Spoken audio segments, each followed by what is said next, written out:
And you're faced with this. A lot of beautiful, beautiful roses that don't have names. And you want to know what they are. And once you learn their names, and particularly with old roses, when you discover that they're not really just roses, they're people, you know, they're mesdames and messieurs and capitaines. And so you want to learn more and you want to read more, and you join the Heritage Roses group and you go into the cemetery and you help to weed the garden, and you learn from your co-workers about roses that you've never grown before and how well they're going to do for you, and that's very inspiring and lovely. And at a certain point, you move to this level, seeking out the old rose books, the old rare rose books, and reading the real things, holding the little books in your hands and reading them.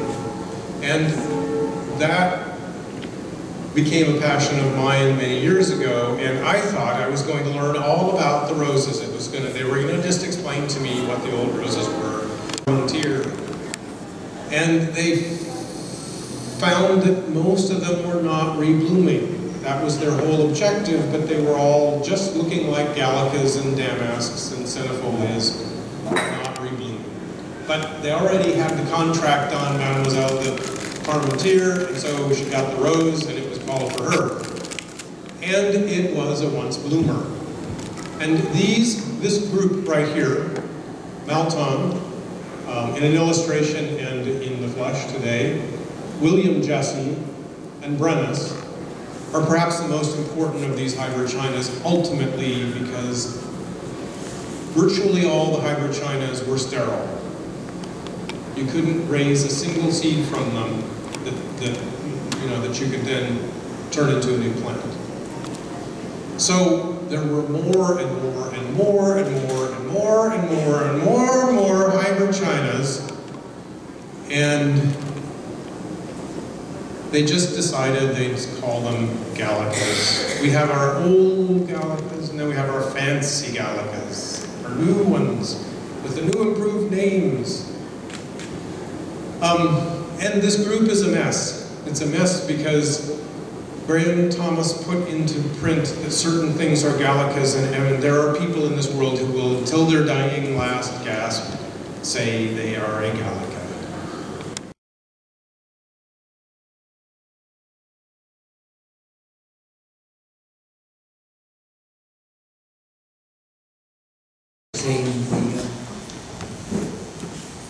The Heritage Rose Garden at the City Cemetery mature, and to have all of you interested participants in this process.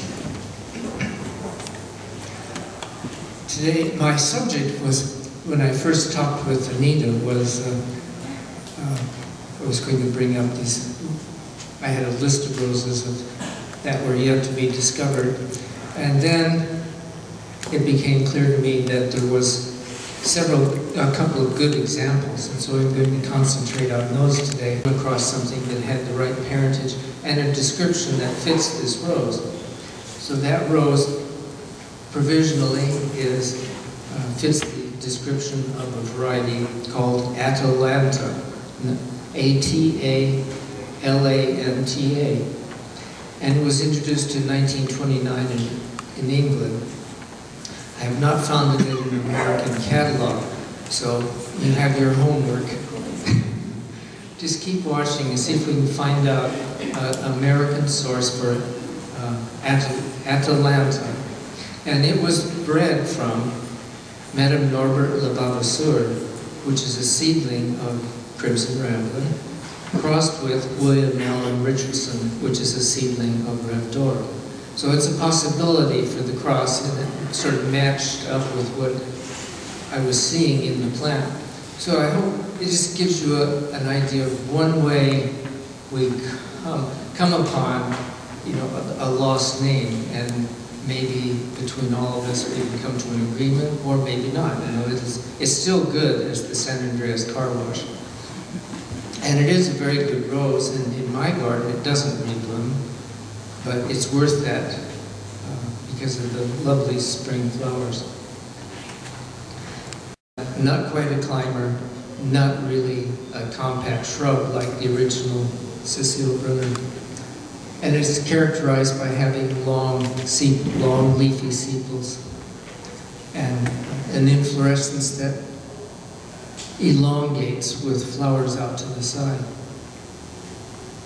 And then the branches that hold the flowers have leafy bracts along them. You can see those right here. So this is a panicle of flowers. And that took us, I think, a couple of years to find what this variety was.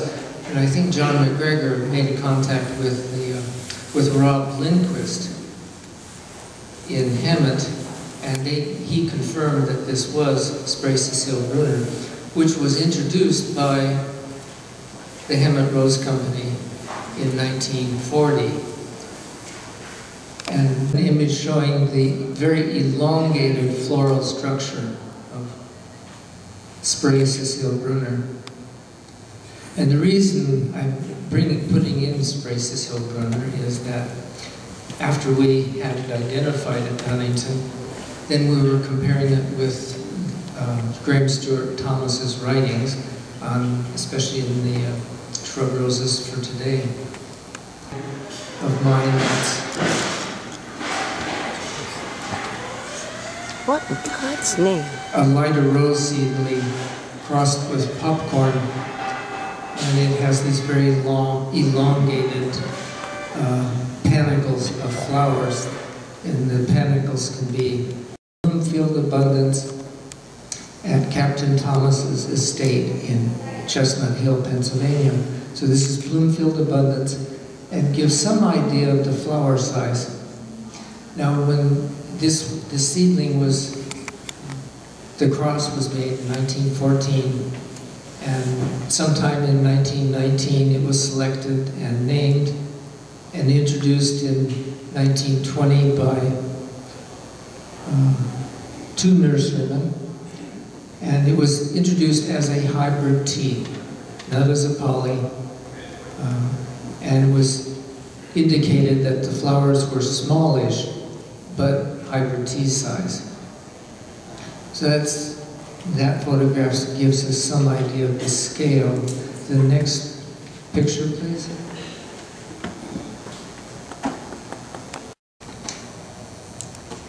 This is a close-up image of the mother parent, which was Sylvia, a cultivar named Sylvia, a Woodchuriana derivative.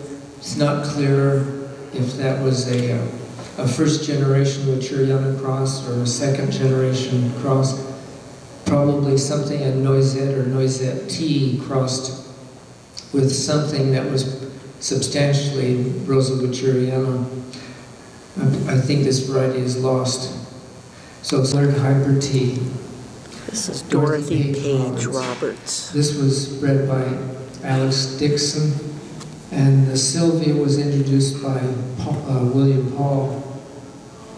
And out of this cross came the next image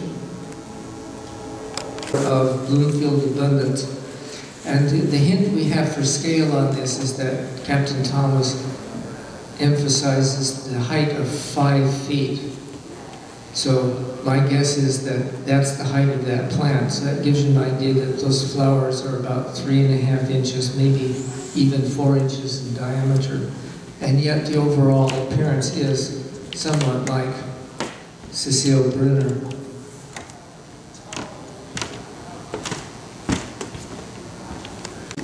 Just like some of those letters and phone calls that we've learned about, that have come about through the publication and the discoveries in the Rose Garden. Judy Dean and I were talking, and she says, "Oh, I have a foundling in San Andreas, and can I send you a photograph and see what you think?" And when this came through, it's just like there was the inflorescence suggesting something like Cecile Brunner. And so Judy and I made arrangements to visit this site. And we'll look at the next picture.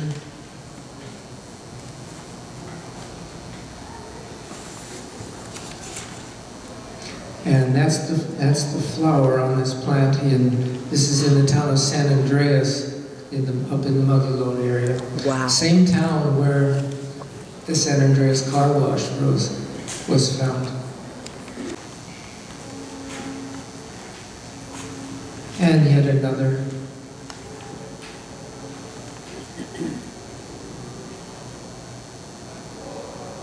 Yeah, this is the foliage.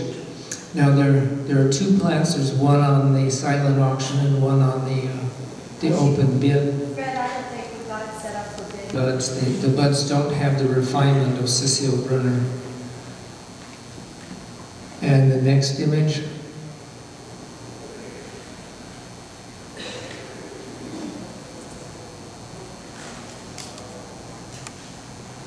The closest plant in my collection that approaches this is Madame Chardonnay-Gamos. No, can't remember the variety now. So for the plants and the distribution, just hoping that the discovery and the pinning down of the identity of this rose will continue, and that we'll all be participants in this, confirming if it is in fact Bloomfield Abundance. Now, Bloomfield Abundance was a hesitant parent at first, and this was one of the first hybrids. In fact, there are two hybrids. Cascadia, which is perhaps the real identity of Darlow's Enigma, and this rose, Bloomfield Perfection. And long wands of growth sticking out past most of the foliage on the San Andreas Bloomfield Abundance. And I believe there's, yes, one more.